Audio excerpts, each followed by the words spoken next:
All right, today we're going to review this, my Jack the Bike Rack bike rack. This is the rack that I used on my 2024 ride across America, my TransAm. I had that fitted to my Kona Sutra at the time, a drop bar bike. I also used it this year on my Tour Aotearoa, a ride the length of New Zealand. And I used this bike, my flat bar Sonder.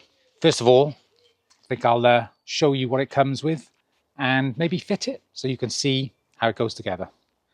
So it comes with this accessory kit, comes with instructions. Don't need those. I did need them when I first did it. It comes with this strap, which we'll talk about in a minute. Some of these weird snake-looking straps, we'll get to them in a minute too. First of all, though, you need to identify which of these you need. You'll notice on here that you have these inserts. So this will allow you to fit it to different size handlebars. This one's set up for 31.8 millimeters, which is the size of my Kona and my Sonder, luckily. But you also have 25.4 and some of these sort of adapters for, I'm guessing, even smaller sized.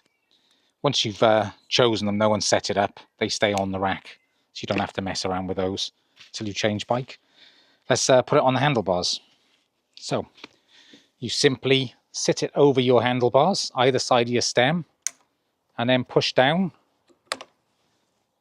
and they click on. There is some resistance, so they don't spring off, and that's phase one complete. Okay, you've got these straps here. It's 4 different ones, I believe so, unless I've lost some. This is the one that I use on my Sonder. I'll show you how you fit this. Right, so you take your strap, you slide it over this loop here, run it underneath the stem, lift this up, and then you need to put this on in such a way it doesn't get twisted. So that needs to be on like that. So I need to put it on like this way. There we are, perfect. You can see what that does is it stops the rack from rotating towards the fork legs, or the steerer tube.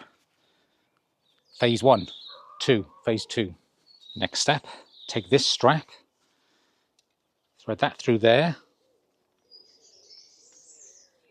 thread this back through,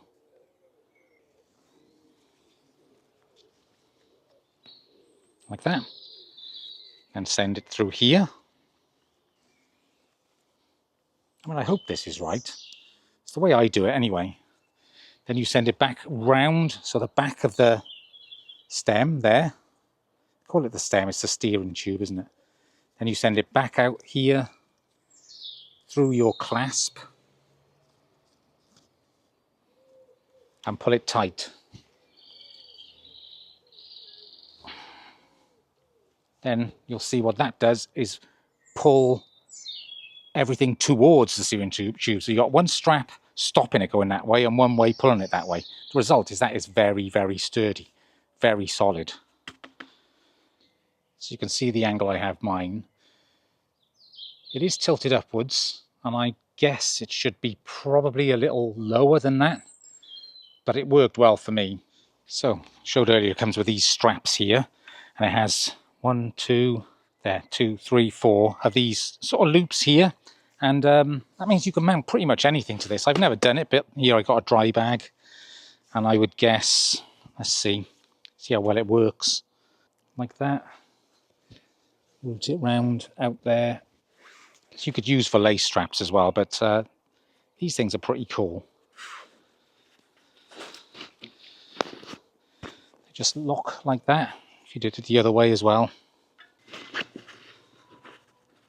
There we go. Yes, very secure actually. So yeah, you could put a dry bag or anything you want on there. I'll show you what I used. I think what I like about it, before I do that, is just how simple it is and light. It's just so easy, and I can move it between bikes very easily. Yeah, let's get the other bags. So this is my Swift Industries Zeitgeist. This is the bag that I took on the TransAm. Obviously that just sits on there. You don't really need to attach any of the straps, but I had it fed through here and up just as an extra precautionary feature. Could still get in and out of the bag easy enough. And then this, I'll bring the camera around now to show you how it attached to the handlebars. So I just got these foam block standoffs and a couple of valet straps.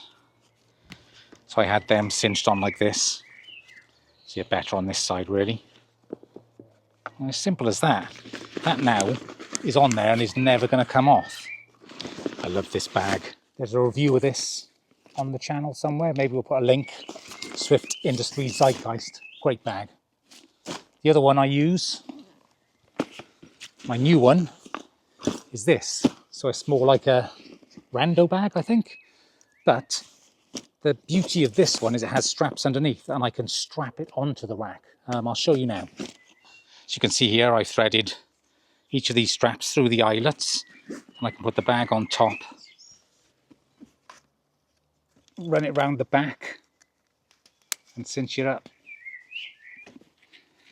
There we go. That means you don't need anything else holding the bag on. So yeah, this bag was attached like this on the Tour Aotearoa, which was about 2,000 miles. A lot of that off-road, a lot of bumpy stuff, didn't go anywhere, nice and solid.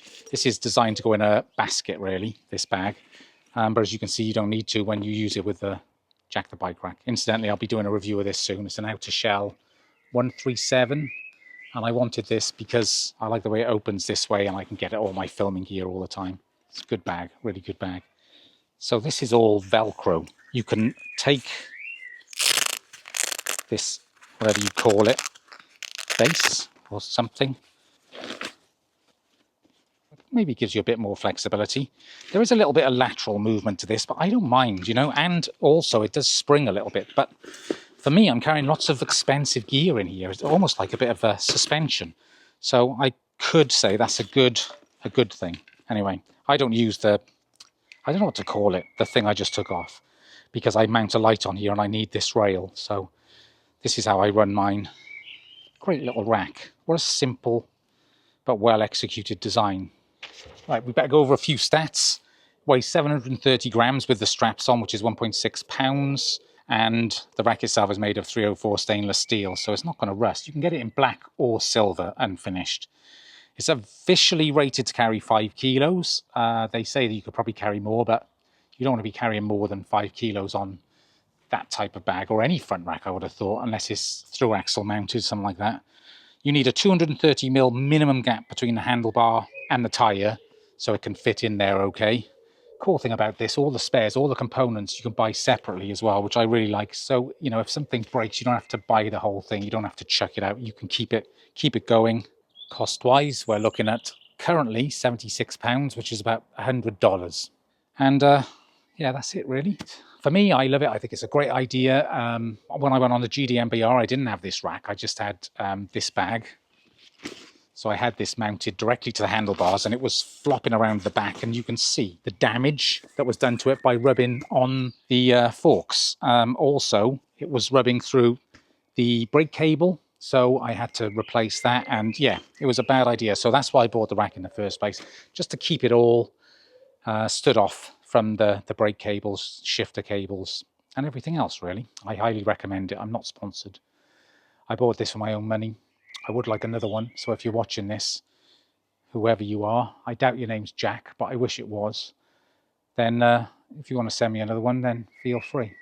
Feel free. But as of now, until I get a free one, you can trust me. It's a good rack. I have no reason to say otherwise. I'm going to go. Thank you for watching. I'll see you in the next one. If you like this, give it a thumbs up. Consider subscribing. If you want to see the adventures that this rack has been on with me, then go to my main channel. There'll be a link in the description. You can see all of that. And that'll be evidence, if you ever needed it, that everything I say about these products is true. Right. I shall see you later. Goodbye.